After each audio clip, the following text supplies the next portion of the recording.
Hi there. In this lecture, I'd like to talk about the interesting opening choices that Repertoire have had. So against e4, e5. Okay, maybe not so interesting in the case of e4, but what happens later is pretty interesting. So quite often the royal repairs is entered into. And here, after a6, bishop a4, he has played knight f6 quite a lot, which seems a pretty standard royal repairs move. But there's also quite a few games with d6, which is the Steinitz defense, the third, or modern Steinitz defense. So this is a very interesting start position. Quite often in games, he's actually fianchetting this bishop later as well. So that's quite interesting from the black perspective. It's an interesting position to start off with. Against d4, we often have knight f6, c4, and here d6 is quite often played. That's in 33 games at least in the chess.com database. So actually played more d6, the old Indian defense. It's called the old Indian defense.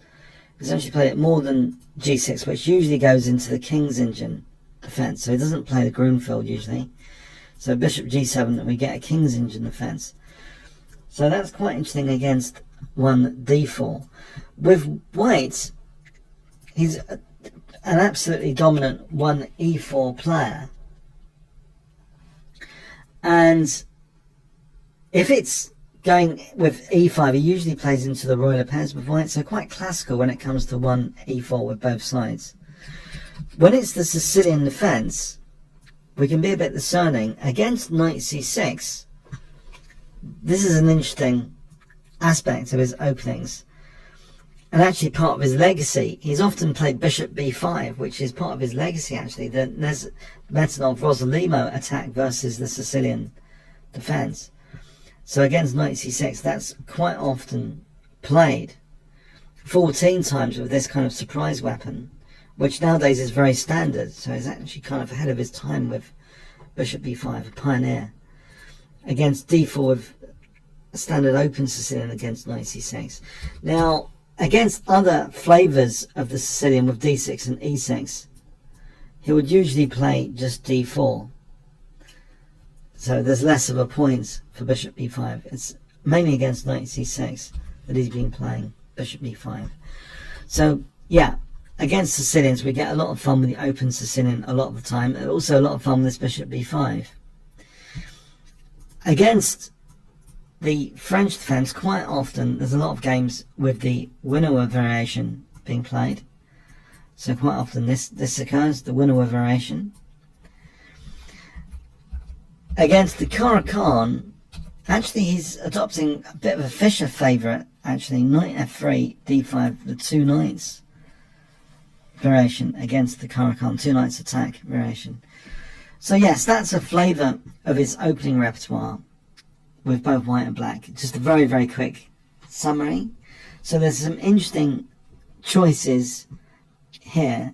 So the big standouts for me, the use of the old Indian defence in particular, is something to really consider. It can be quite an interesting way to play this e5 and invite an exchange of queens, which is mostly harmless. So old Indian, from that perspective, is interesting.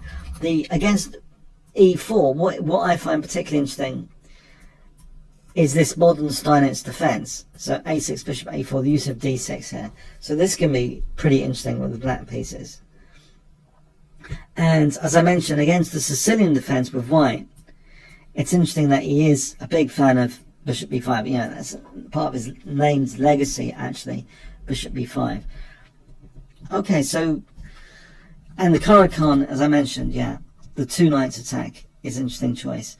But against e5, he's pretty orthodox going into a royal repairs. There's no funny stuff going on usually in his games against e5. So yes, interesting opening repertoire. Some things to learn here in the openings and the types of positions that are obtained. Okay, thanks so much.